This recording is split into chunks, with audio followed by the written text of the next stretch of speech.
Kabisote, kabisote, kabisote. Magsasapatos lang muna ako kasi maglalakad tayo papuntang palengke. Mamimili tayo ng uulamin natin para sa araw na to. Halika, samahan niyo ako mga kabisote.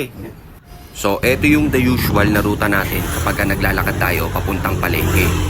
Nagbibitbit din pala ako ng eco bag para lagayan ng mga pinamili natin. Ayan, almost everyday naglalakad ako papuntang palengke. Double purpose na rin siya. Nakapag-walking ka na, nakapamili ka pa ng iluluto mong ulam. Sa una, mahirap, pero later on, masasanay na rin yung katawan mo.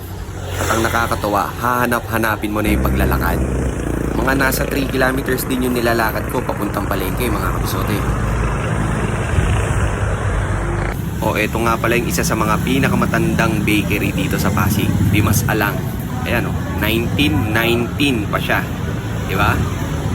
Ito, nakarating na tayo dito sa Pasig proper. Ito yung plaza. Ayan, nandyan si Rizal. Tapos ito naman yung Pasig Cathedral. Konting lakad pa, makikita mo na yung ginagawang bagong municipal hall ng Pasig. Napakaganda niya kapag natapos na.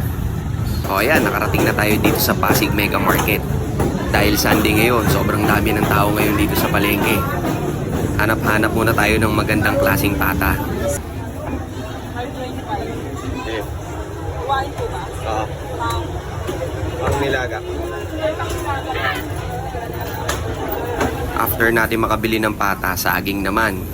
Mahilig din kami sa saging. Dati kasi kaming unggoy. Joke lang, kabisote. O yan, pauwi na tayo. Ito pala yung Pasig Revolving. So, lakad ulit tayo, pauwi. Malapit lang naman yan. Ito yung the usual na ruta natin kapag namamalengke tayo. Ito, pauwi na tayo.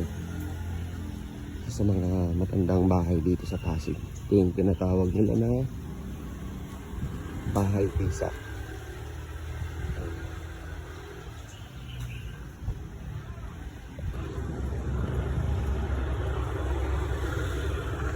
Kung tayo galing kanina sa tuloy na yun. Pauwi na tayo.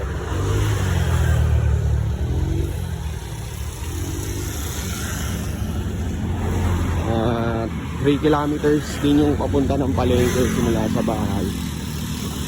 Tapos 3 kilometers din pabalik.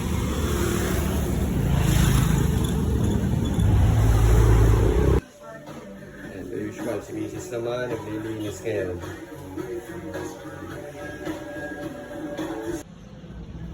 Ayan, dito na tayo sa bahay. Sa rooftop na tayo. Ito yung bit-bit natin. Siguro mga nasa 5 kilo rin to, mahigit. Bit-bit natin habang naglalakad. Ito naman yung niluto natin. Nilagang pata tsaka estopado. Mga dalawang putahe ang mga kabisote. Abangan nyo sa next vlog natin yung estopado at nilagang pata. Maraming salamat!